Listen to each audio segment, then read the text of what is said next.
1.1, सभी लोगों को 1.1 पसंद आया होगा। अब देखिए 1.2 में पहला क्वेश्चन जो कह रहा है दोस्तों, वो बोल रहा है यहाँ पर कि नीचे दिए गए कथन सत्य है या असत्य है। नीचे दिए कथन सत्य और असत्य को पहचानना है। तो पहला हम लोग क्वेश्चन है सत्य और असत्य को पहचानने में कि प्रत्येक अपरिमेय एक वास्तविक संख्या होती है। क्या है दोस्तों? प्रत्येक अपरिमेय एक वास्तविक संख्या होती है। तो अपरिमेय संख्या को हम लोग क्या लिख सकते हैं? तो अपरिमेय संख्या को हम लोग लिख सकते हैं, परिमेय संख्या को √2 जो अपरिमेय संख्या है, √3 भी अपरिमेय संख्या है, √5 अपरिमेय संख्या है, √5 के बाद पाई भी एक अपरिमेय संख्या है, 1.010010001 ये भी क्या है? तो ये भी जो हमारा है अपरिमेय संख्या।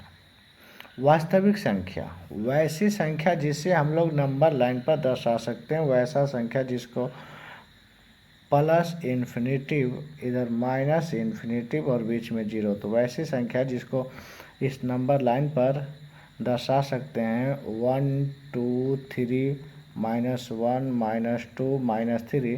तो ऐसे संख्या को हम लोग क्या बोलते हैं? वास्तविक संख्या बोलते हैं।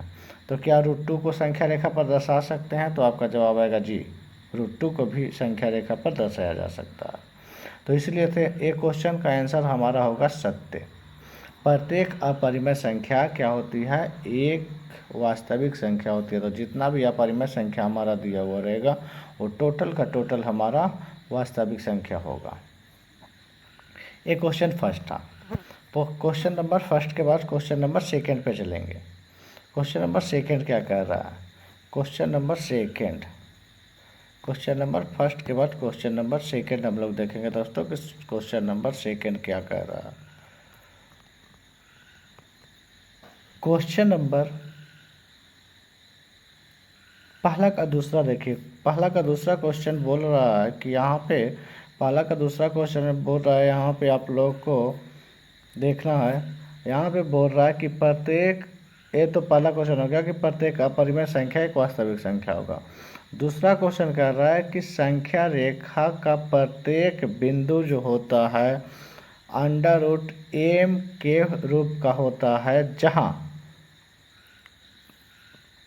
m एक कौन सी संख्या है? जहाँ m एक प्राकृत संख्या है। तो हम लोग संख्या रेखा पर यहाँ देखिए दर्शाए हुए हैं कि इधर जो हो गया +1 से लेकर के प्लस इन्फिनेटिव तक को हम लोग प्राकृत संख्या बोलते हैं। ये शून्य संख्या है और इधर जो जितना भी ऋणात्मक संख्या है। तो अब 2 ले रहे हैं तो √2 हो गया, फिर √3 हो गया, √4 हो गया।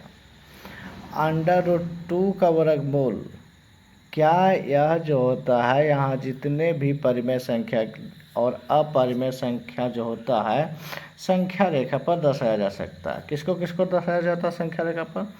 तो परिमेय संख्याओं को, समस्त परिमेय संख्याओं और अपरिमेय संख्याओं को संख्या रेखा पर दर्शाया जा सकता है। जहाँ जैसे -5 है तो -5 को संख्या रेखा पर दर्शा सकते हैं, -7/2 है उसको भी दर्शा सकते हैं, 4 को भी दर्शा सकते हैं, 9 को भी दर्शा सकते हैं, 3/2 को भी दर्शा सकते हैं इत्यादि। इन सभी में सभी का सभी जो है प्राकृतिक संख्या नहीं है। जितना भी नंबर है वो टोटल का टोटल प्राकृतिक संख्या नहीं है। जैसे 3/2 को भी तो संख्या रेखा पर दर्शा दे रहे हैं, लेकिन क्या 3/2 प्राकृत संख्या है? तो आपका जवाब आएगा नहीं, 3/2 प्राकृत संख्या नहीं है।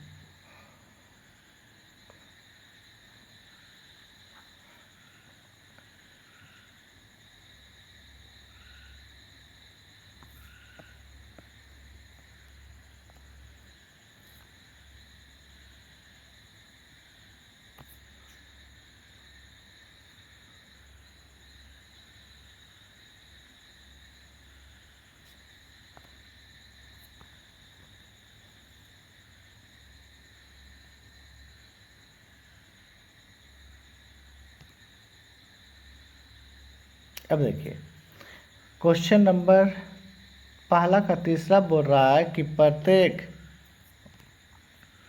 यहाँ पे अब क्वेश्चन नंबर तीसरा बोल रहा है कि प्रत्येक वास्तविक संख्या एक अपरिमेय संख्या होती है। तो अपरिमेय संख्या क्या क्या होती है? तो अपरिमेय संख्या -√2 हम लोग बोल सकते हैं, √3 बोल सकते हैं, √5 बोल सकते हैं, पाई बोल सकते हैं, 1 पॉइंट इतना, ये सब का सब कौन सी संख्याएं हैं? ये सभी का सभी अपरिमेय संख्या है। वास्तविक संख्या क्या होती है? तो वास्तविक संख्या -∞ से लेकर के +∞ तक के जितने भी संख्याएं होती है वो टोटल को हम लोग क्या बोलते हैं? टोटल संख्याओं को हम लोग वास्तविक संख्या बोलते हैं। तो क्या ये जो संख्या है 0.101100100010001, तो ये सभी संख्याओं को संख्या रेखा पर दर्शा सकते हैं कि नहीं दर्शा सकते हैं? तो सभी संख्याओं को हम लोग संख्या रेखा पर दर्शा सकते हैं। तो प्रत्येक अपरिमेय संख्या जो हो गया आपका, किंतु यहाँ पर हम लोग देखिए इस सबकी का सभी जो है क्या है? तो सभी के सभी संख्याएं जो है यहाँ पर जितना भी लिखा है सभी वास्तविक संख्याएं हैं। अब जैसे 5/2 है, -5 है, 0 है, 1 है, 6 है, इत्यादि सभी क्या है? सभी के सभी वास्तविक संख्या है। परंतु ये चारों नंबर में से कोई भी अपरिमेय संख्या का उदाहरण नहीं है। इन चारों नंबरों में कोई भी अपरिमेय संख्या नहीं है, अर्थात समस्त वास्तविक संख्या अपरिमेय संख्या नहीं होती। इसलिए इस क्वेश्चन का जवाब हो गया असत्य। क्या हो जाएगा? असत्य हो जाएगा।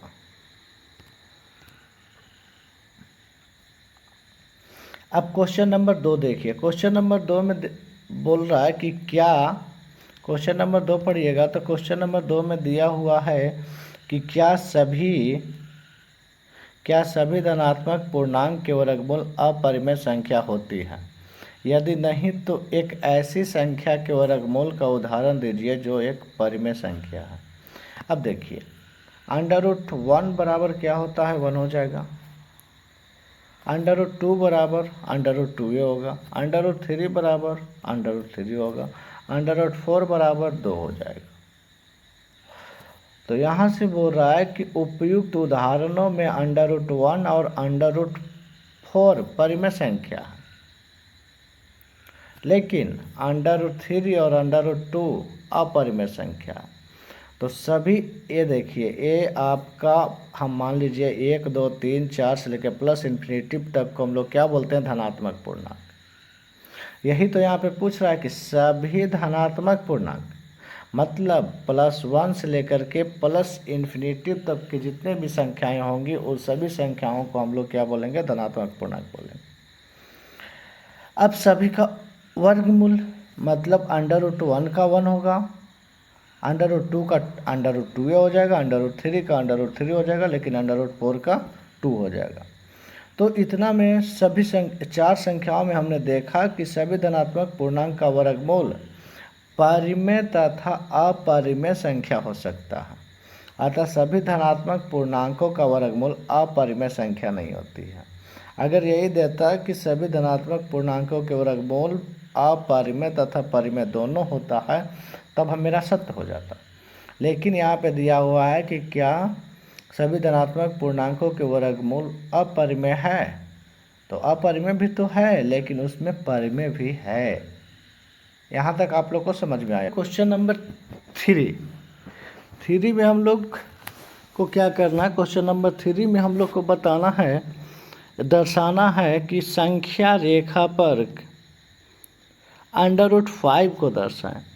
तो जब भी इस प्रकार का क्वेश्चन पूछे कि √5 को, √2 को, √3 को संख्या रेखा पर दर्शाएं, तो इसके लिए सबसे पहले आपको पाइथागोरस प्रमेय याद रहना चाहिए। पाइथागोरस प्रमेय में आपको याद रहना चाहिए कि अगर कोई समकोण त्रिभुज है, 90 डिग्री का कोण बना रही है, ए हुआ, ए बी हुआ, ए सी हुआ, तो 90 डिग्री के सामने वाली भुजा कर्ण कहलाएगी। BC को हम लोग आधार बोलते हैं और AB को हम लोग लंब बोलते हैं। तो यहाँ से लंब के कर्ण के स्क्वायर बराबर लंब के स्क्वायर प्लस आधार के स्क्वायर आता है। क्या आता है? कर्ण के स्क्वायर बराबर लंब के स्क्वायर प्लस आधार का स्क्वायर। जैसे यहाँ पे संख्या रेखा पर √5 को दर्शाना है कि √5 को आप लोग संख्या रेखा पर दर्शाना है। किसको दर्शाना? √5 को संख्या रेखा पर दर्शाना। तो √5 जो हो जाएगा कर्ण हो जाएगा। √5 क्या होगा? कर्ण होगा। तो यहाँ से आप समकोण त्रिभुज लेते हैं तो √5 है, तो आधार को अगर हम 2 लेते हैं और लंब को 1 लेते हैं तो 2 के स्क्वायर प्लस 1 के स्क्वायर करेंगे तो 2 दूनी 4 प्लस 1 तो 4 1 5 हो जाएगा। तो √5 का। तब इसके लिए हम लोग को आधार यहाँ पे 2 लेने पड़ेगा और यहाँ से लंब 1 लेने पड़ेगा। तो 2 और 1 कीजिएगा तो यहाँ से समकोण त्रिभुज बनेगा तो ये √5 आएगा। अब इतना √5 आया तो यहाँ से एक चाप लेकर के ऐसे खींचेंगे और ये जो दर्शाएगा आपको √5 को दर्शाएगा। जैसे कि हम आप लोग को पढ़कर, जैसे यहाँ पे दिया गया आप लोग को, यहाँ पे ये दिया गया है आप लोग को कि चरण 1 में क्या करना, तो संख्या रेखा पर OA बराबर 2 इकाई खींचना है तथा AB A और B बराबर 1 इकाई। इस प्रकार लिया कि AB पर लंब हो, OA पर लंब हो कौन? AB। अब दूसरा चरण में बोल रहा है कि O को B से मिलाया तथा आपको OBA एक त्रिभुज मिला। ठीक है। अब चरण 3 में लिखेंगे कि त्रिभुज AOB में OA के स्क्वायर OB के स्क्वायर बराबर OA के स्क्वायर प्लस AB के स्क्वायर किससे? पाइथागोरस प्रमेय से। तो OB बराबर 2 के स्क्वायर प्लस 1 के स्क्वायर, तो OB बराबर 2 2 दूनी 4 और 1 5 √5।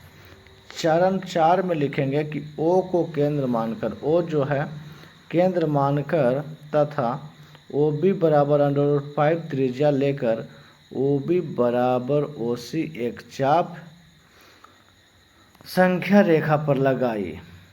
चरण 5 मिलेंगे अतः OC बराबर √5 से रेखा पर बिंदु C पर √5 को दर्शाता है। ये जो यहाँ पे दर्शा रहा है √5 को दर्शा रहा है। तो कैसा लगा क्लासेज? फिर मिलते हैं हम लोग नेक्स्ट क्लासेज में। तब तक के लिए धन्यवाद।